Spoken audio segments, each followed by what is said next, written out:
Welcome back to the NIL Era podcast. My name is Elise Byun. And I'm Fernando Andrade. We've talked broadly about NIL and recruiting as we did on episode 2. You can go check that out. But today, we plan to dive specifically into the house settlement. And honestly, I told this to Elise after we recorded the second episode. She kept on bringing up this house settlement thing. And I have no idea what she's talking about. Honestly, like straight up. And I'm a co-host of this podcast and I have no idea what she's talking about. So, Elise, help us out here. What on earth is this thing? What are you talking about? Why does it matter? Yeah, great question. The house settlement is new, so give yourself some grace there. But to start, the house settlement is an antitrust lawsuit by ASU, so Arizona State University, men's swimmer Grant House, and the defendants of this case are the NCAA and the 5 power conferences. So that's being the Pac-12, SEC, Big 10, Big 12, and ACC. So by the time the settlement was agreed upon, it encompassed 2 other antitrust lawsuits of Carter versus NCAA and Hubbard versus NCAA. So Carter versus NCAA wants to end amateurism. Hubbard versus NCAA is about receiving that Alston money back pay that we talked about a little bit of before, about the Alston versus NCAA case that was taken all the way up to the Supreme Court. So Carter and Hubbard are both kind of encompassed in the house settlement. So the house versus NCAA is primarily about the revenue the NCAA and Power 5 conferences generate and how they don't share it with their athletes. So to break this down. Real quick, sorry to interrupt, but real quick on that, just like for everybody listening, maybe somebody doesn't understand what even Alston is. Obviously, I know what Alston is. I actually benefited from Alston, but could you explain what Alston means for anybody that has no clue about what's going on there? Yes, Alston, like yourself, like we got Alston money. And Alston actually, for myself, was what got me really interested in this entire landscape. I remember going to a SAC meeting and they're discussing about how to pay student athletes this Alston money. And I went in and not even knowing what Alston was. And from then on, I never wanted to have that feeling of not knowing what was being talked about in that room. So I was there, I've been there, but Alston is another case. It was Alston versus NCAA, and that was all about academic success and being properly compensated for our academics in our student athlete experience. So most student athletes have the opportunity to either have priority enrollment, tutors, whatever that may look like. But then in the end, this guy Alston felt like it wasn't enough and it wasn't properly compensated for our academic success in the classroom. So the NCAA, it was taken all the way up to the Supreme Court, and it was kind of ruled that within an academic school year, it comes out to about like $5,900 something. So everyone just rounds it up to $6,000.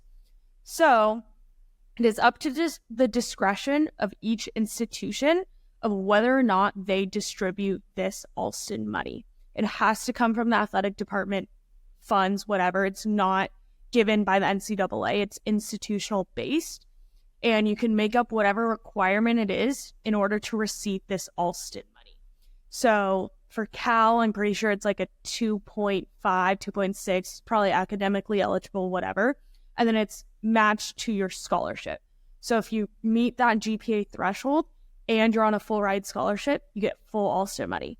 If you meet the GPA requirement and you're on half scholarship, you get half the Alston money. So $3,000 a year.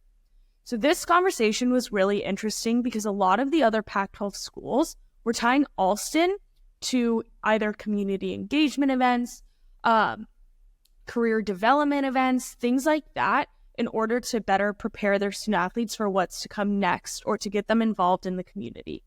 And then you're hearing of other institutions tying Alston to just that collegiate eligibility in terms of academics. So like a 2.0 GPA. And Alston was really based around academic success. So what started as a case around academic success kind of led to what we call a race to the bottom. who can give the most Alston money out and how can we get more recruits? Like we talked about in episode 2, recruiting is such a big thing that's happening right now. It always is, but it's getting just more and more complicated. So other institutions who don't have, let's say, a higher threshold of Alston is able to go to these recruits coming in and being like, by the time you graduate, in 4 years, let's say, you can have $24,000 of cold hard cash from Alston money. And it's hard for, let's say, a Cal institution to say our academic success is a 3.0 GPA. Cal is notoriously a grade deflation institution. So if you're having a 3.0 threshold and these student athletes are like, I can make $24,000, it's hard for you to go into it and being like, I want to be a mechanical engineering major. That's hard because most cases you're not going to have a 3.0 GPA.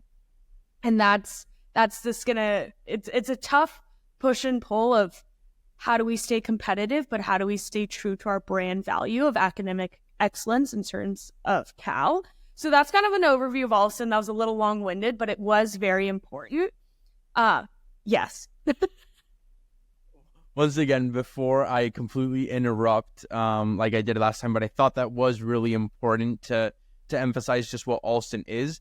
And before we deep dive again back into the house settlement, I do think it's extremely important to note that this is the issue that we're talking about. Whenever we say that the NCAA is ending, I think this is what we mean, because what started off as an incentive to do better academically is literally just turning into the end of amateurism in a way. It's finding ways to pay student athletes for being athletes when it was intended to pay them for being students. Literally.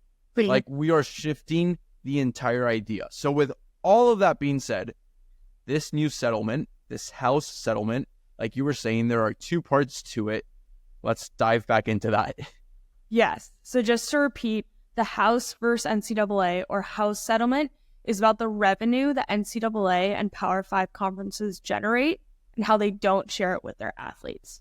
So again, there are 2 parts of the house settlement.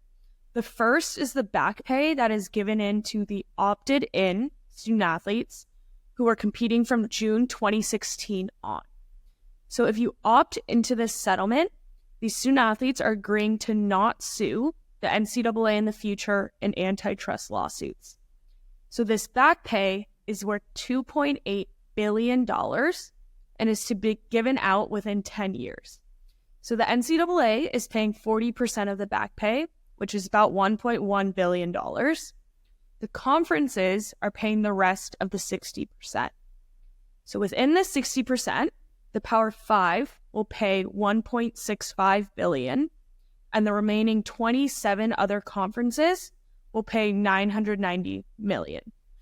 So that's the first part. That is the back pay part of this house settlement.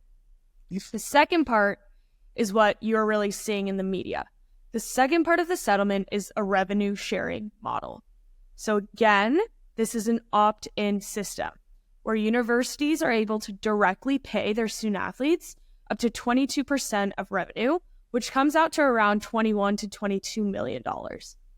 So these payments will directly come from the university to student athletes, which has never really been done before in the way these payments are likely to go out.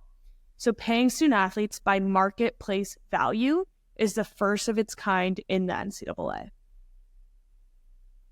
I totally get the whole media idea around the revenue sharing model. Why? Because that's ending amateurism. That is essentially being a professional athlete. That means you are getting paid to play. That destroys the entire idea of the NCAA. But before we really talk about that further along, the payback or the back pay, one thing that's just shocking is that the Power 5 paying more than all the other 27 conferences combined is wild. And it just shows you the power of, literally in the name, Power 5 conferences, right?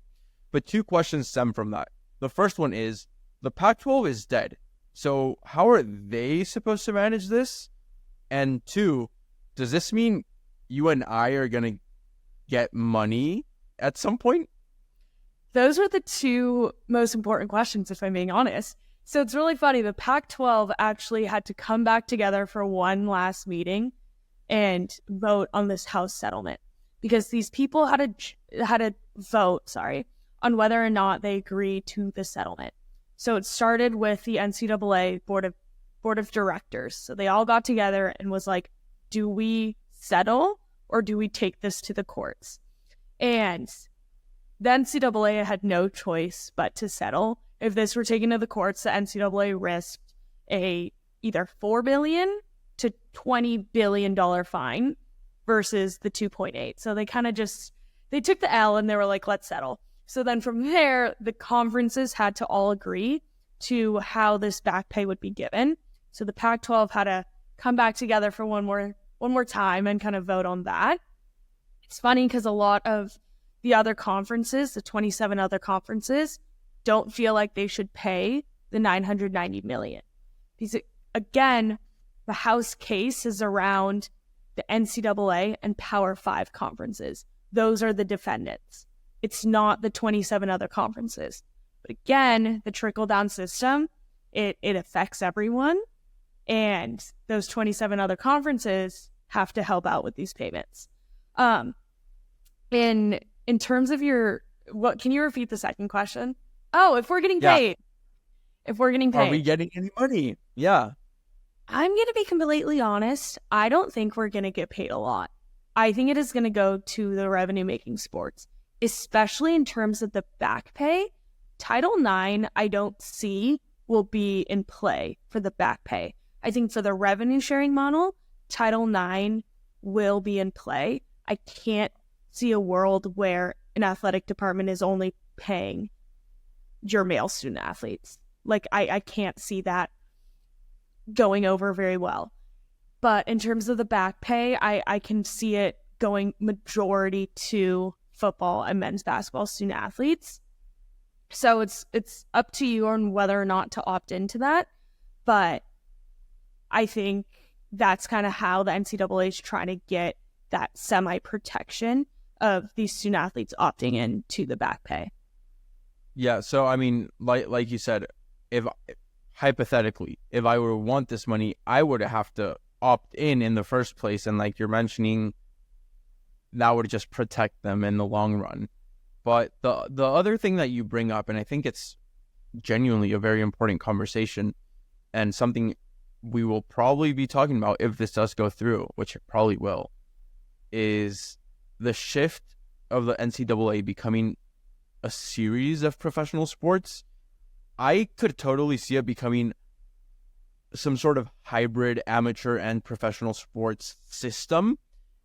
The problem with that is that Title IX works with amateur sports. Okay. Title IX does not really work with pro sports. I don't think we've ever seen Title IX happen in pro sports because it's a business model. And some people just like watch one side of sports way more than they watch the other. And not just some people, a lot of people. Like, that's just the truth. That's just how it works. And it's a business model. So that would just present a whole problem in and of itself. Not to mention, this isn't specifically about Title IX either as an entire business model. It's about every other sport. Like, forget the whole Title IX conversation. Let's talk about something I can, like, identify with, I guess. Men's soccer. Nobody's watching college men's soccer versus college football, which are in the same season. If you have a college football ticket or a college men's soccer ticket, you're going to probably go to the college football. And that's the point I'm trying to make. And I think the exact same thing will happen overall, probably with Title IX if it becomes that. I'm not saying that will happen with women's basketball, but probably every other sport, really, especially when you're comparing it with football. It's like, I think that's a huge, huge, huge discussion that not many people are thinking when it comes to NIL. Yeah, I think It's definitely hard to wrap my head around in terms of Title IX and this house settlement. Because, like you said, if the house settlement is truly just solidifying the business that is college sports, and it's kind of this weird ground because the house settlement is happening in the NCAA at an institution, and we're so used to this amateurism model and that kind of title put on student athletes. So I think there's a lot of concern about, one, Title IX in itself, of what is that payment going to look like with male and female student athletes, but also, like, our sport's going to get cut. Like, our program's going to get cut if revenue share is upon us. So I think there's a lot of concerns, and rightfully so. But it's I feel like not too far away for us to, like, envision right now, because it's coming and these schools need to prepare. But I think it is very hazy of what is going to happen. Yeah, and that's the word I was looking for. It's the cutting of sports, and tough. We'll see what has to happen with that. But for now, you've brought up the explanation, the intro to the settlement. You've explained why it's important. What else do we need to know moving forward with this settlement? Yeah, so the NCAA still does not have an antitrust exemption or an immunity against these lawsuits. So there's some protection if those student athletes opt into the back pay of the house settlement, but the NCAA still doesn't have the protection that they want. So this also proposes the question of whether or not the NCAA should have an antitrust exemption.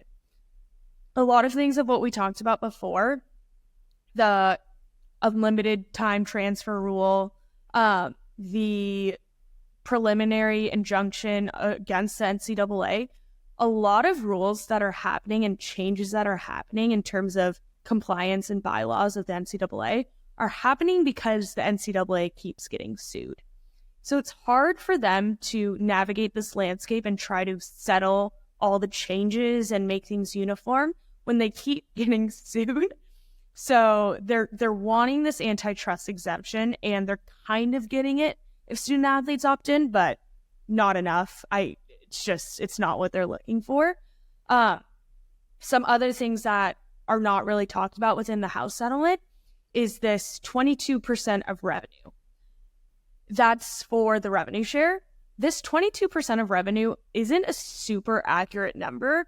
Like we've said before in previous episodes, the NCAA does not make any money off of college football. So this 22% only allocates for the revenue from the traditional men's basketball media rights by the NCAA. So it's not the entire pie of college sports, including football. And money that has already been given out by universities like Alston can also be under the umbrella of the 22% revenue share. So technically, schools are already doing this revenue share because a lot of institutions within the Power Five, at least, are giving out that Alston money. And lastly, the house settlement also includes a roster management kind of style and change versus a scholarship cap model.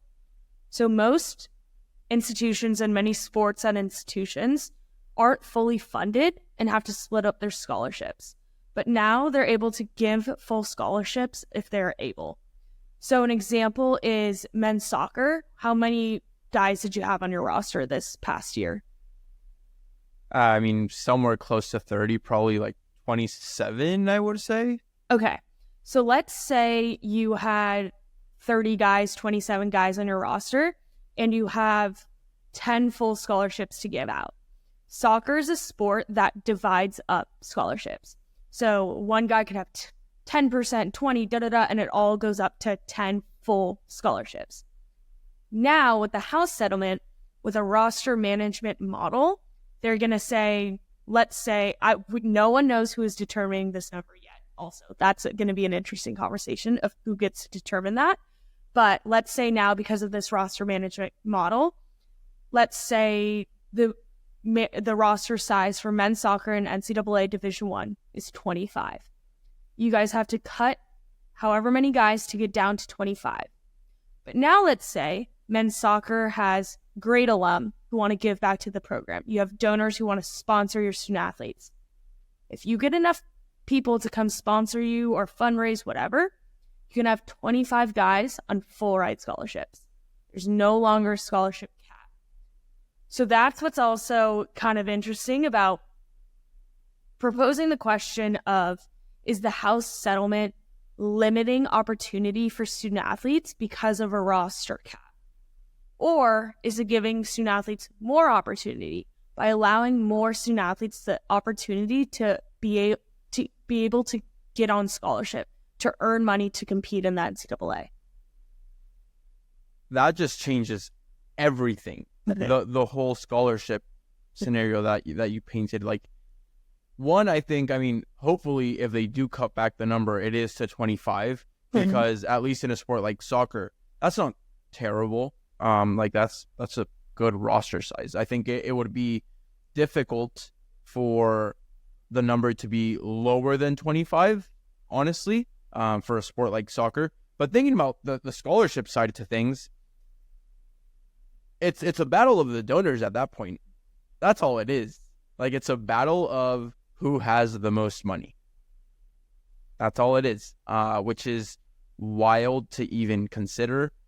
And I mean, it's fun for fans. It's fun for alumni. But what does that do to student athletes? I'll give you an example. There's, let's say it was 27. I don't know what the number was for the team's roster last season, but let's say it was 27. When my last season on the team, which was 2 seasons ago, the women's team was at around 40, if not a bit more. And you have to consider that for both men and women's soccer, there are the same amount of people on the field, but it's a different type of opportunity. Like, what's going to happen to those 15, 20 girls, women that had the opportunity to be Division I athletes, to get into a school like Berkeley? What happens to them? What happens to their future? And it's a battle of, would we rather have a business model that's fun to watch and consume in the moment, or would we rather potentially develop people better for society in the long run, you know? And that's a whole different topic. And I think it's quite idealistic for me to bring this type of thing up, but I do think it's important, because I do fundamentally believe that being a student athlete does change your life for the better. And I think the more people we can involve in this beautiful ecosystem, I think the better society will turn out to be. Like, I firmly believe that. But if we start playing around with this amateurism side to things, if we start to cut back on that age as well, that development will end. And is it worth it? I'm not sure. And that's something that we're just going to have to see in the next few years. But it's a scary scenario to start thinking about right now. The House settlement also proposes the concerns about eliminating walk-on student athletes. So in terms of football right now, they probably have around 100 guys on their roster, and there's conversations happening kind of suggesting that the football roster cap would be around 85. So now there's concerns that the House settlement eliminates walk-on student athletes. And just from our experience, we have a lot of walk-on friends.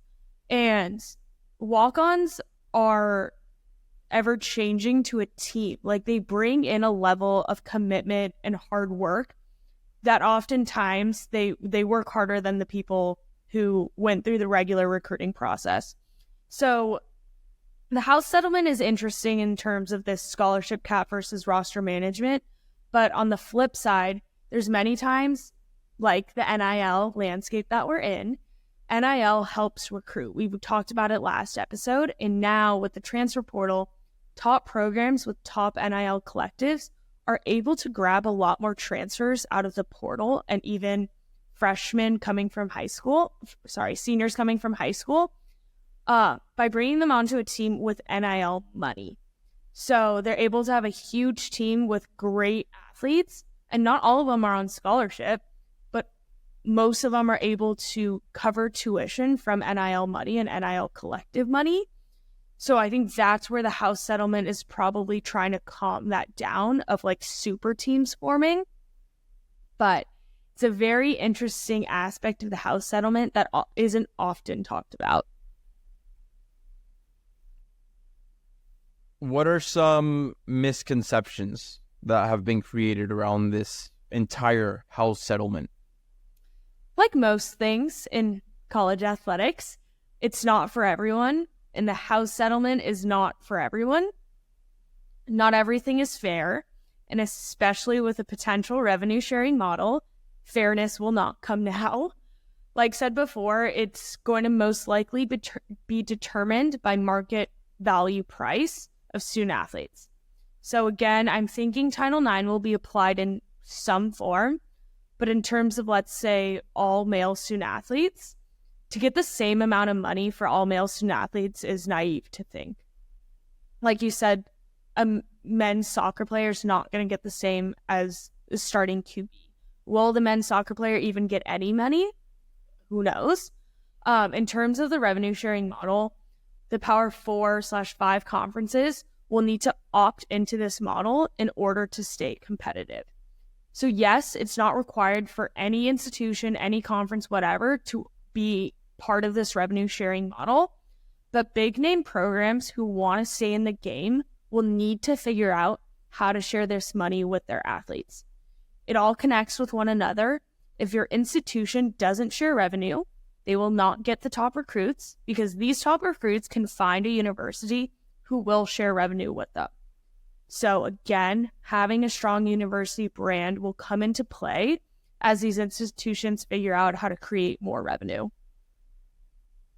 Exhibit A, Cal, Exhibit A, Stanford. UCLA has both. Yeah. So but yeah, totally. I totally get what you mean. Let's start wrapping up here. What are some drawbacks to this entire situation that we're looking at right now? Always the questions of, is this model sustainable? Will sports be cut? I think those two questions are very, very reasonable, and they are concerns. I think the last one is the statement of the rich get richer, especially in college sports and the model that we have. It's always talked about. And I think the statement is true, but more realistically, college sports has always been like this. The Power 5 is also called the Autonomy 5. Autonomy because the conferences are given more power over governing their institutions outside of the NCAA control. So for example, a lot of conferences and their student athletes were pushing for medical coverage post-athletic career that came from Division I National SAC. They were pushing for a 2-year post-grad coverage. But in the Pac-12, as an autonomy conference, we've been given 4 years of coverage post-grad for many years now. So in a very changing time, it's hard to push forward when we still need to bring other people or conferences up. So I think the house settlement will just greater divide that change and that range between resources. But again, college sports has always been like this. It's always been the rich get richer. But now it's the questions of, is it sustainable? And will sports be cut? Will opportunities be cut? It's going to be interesting. This house settlement should be finalized by 2025. Things are still being talked about now, but it's going to change things up within the NCAA for sure. Well, I think it's perfect timing for the start of this podcast in times like these. Hey, I mean, if you're listening up until now, I think it's a good idea to follow along and stick around and learn as much as possible. I mean, including myself, right? Like, I just learned so much today, and I think this is exactly why we not only wanted to start this podcast, but we needed to start this podcast, because so much is going on, and I think the more we can be informed about this, the better. But you're totally right. Like, the rich get richer. we're talking about some entire conferences that don't have athletic trainers, that don't have well set up athletic training rooms, which is insane to think about. Like at Cal, that was never an issue.